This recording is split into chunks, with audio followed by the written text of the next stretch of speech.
सबक अब पूरा किया जाना चाहिए। सपने, डेजावी, अंतर्ज्ञान, ये तीनों आत्मा के सबसे कोमल, सबसे गहरे और सबसे सच्चे संदेश होते हैं। ध्यान आत्मा का दर्पण है। जब हम मौन में बैठते हैं, जब सांसें स्थिर हो जाती हैं और जब मन की आवाजें धीमी होने लगती हैं, तो आत्मा के भीतर छुपे सभी पुराने कंपन, सभी अधूरे अनुभव और सभी अतीत के कर्म धीरे धीरे शांत होने लगते हैं। ध्यान केवल एक अभ्यास नहीं है, यह आत्मा की सफाई है, जहां मन का धूल हटती है और चेतना का प्रकाश उभर आता है। जैसे जैसे ध्यान गहराता है, मन, शरीर और आत्मा का संतुलन धीरे धीरे अपनी मूल स्थिति में लौट आता है। मन हल्का होता है, भावनाएं पिघलती हैं और अधूरे कर्मों का भार धीरे धीरे मिटने लगता है। ध्यान आत्मा की यात्रा को स्पष्ट, शांत और पवित्र बनाता है। ओम त्र्यंबकम यजामहे, यह महामृत्युंजय मंत्र केवल मृत्यु से सुरक्षा नहीं देता, यह आत्मा को उन सभी सूक्ष्म बंधनों से मुक्त करता है जो पिछले जन्मों से चले आ रहे हों। जब यह मंत्र गूंजता है तो आत्मा के भीतर छुपी कर्मिक ऊर्जा शुद्ध होने लगती है, अधूरे कर्मों की गांठें ढीली होती हैं और भीतर एक गहरी शांति उतरती है। यह मंत्र आत्मा को केवल बचाता ही नहीं, बल्कि उसे पुनः संपूर्ण बनाता है। धीरे धीरे शब्दों की ऊर्जा कर्मों के बंधन को काटती है और आत्मा अपनी वास्तविक प्रकाशमय अवस्था में लौट आती है। कर्म कभी अचानक समाप्त नहीं होते, वे न तो भागने से मिटते हैं और न ही संघर्ष करने से थकते हैं। कर्म तब समाप्त होते हैं जब हम उन्हें साक्षी भाव से देखते हैं, जब हम घटनाओं में उलझते नहीं बल्कि उन्हें समझते हैं, जब हमें यह बोध हो जाता है कि हमारे जीवन में जो भी घट रहा है वह आत्मा की यात्रा का ही एक हिस्सा है, तो भीतर एक परिवर्तन शुरू होता है।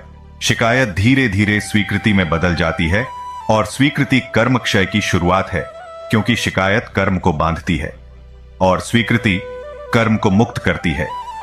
जब हम क्रोध से नहीं, समझ से प्रतिक्रिया देते हैं, कर्म कमजोर होने लगते हैं।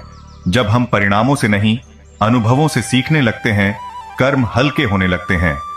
और जब हम जीवन की हर घटना को एक अध्यापक की तरह स्वीकार कर लेते हैं, तो आत्मा भीतर से मुक्त होने लगती है। यही अवस्था है कर्म क्षय की अवस्था, एक ऐसी अवस्था जहां आत्मा बंधनों से ऊपर उठ जाती है, जहां घटनाएं हमें नियंत्रित नहीं करती, हम उन्हें समझकर पार कर जाते हैं। जब आत्मा इस अवस्था तक पहुंचती है तो वह एक नए अध्याय, एक नए आयाम, एक नई यात्रा की ओर बढ़ने के लिए तैयार हो जाती है। यही कर्मों की समाप्ति का रहस्य है। शिकायत नहीं, स्वीकृति, संघर्ष नहीं, समझ, बंधन नहीं, मुक्ति। जब आत्मा अपने सभी अधूरे कर्मों को पूरा कर लेती है, जब उसके भीतर का हर सबक समझ में बदल जाता है और हर अनुभव शांति में परिवर्तित हो जाता है, तब वह नए जन्म की आवश्यकता महसूस नहीं करती। यही अवस्था है मुक्ति, मोक्ष, जहां आत्मा जन्म और मृत्यु के चक्र से ऊपर उठ जाती है। मुक्ति किसी दूर की जगह नहीं है, यह एक आंतरिक प्रकाश है, एक शांति है जहां कोई बंधन नहीं, कोई पीड़ा नहीं, केवल अस्तित्व की शुद्ध अनुभूति होती है।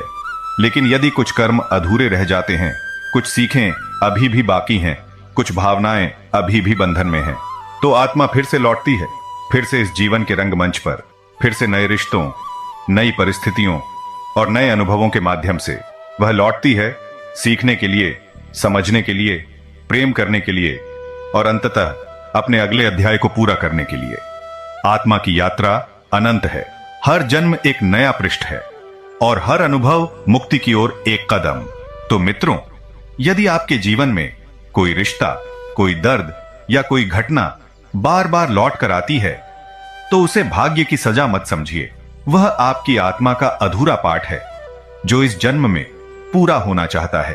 प्रेम कीजिए, क्षमा कीजिए और हर अनुभव को आत्मा का शिक्षक मानिए, क्योंकि अधूरे कर्म तभी पूरे होते हैं जब हम सीखना स्वीकार करते हैं, जब हम संघर्ष नहीं, समझ चुनते हैं और जब हम अपने जीवन को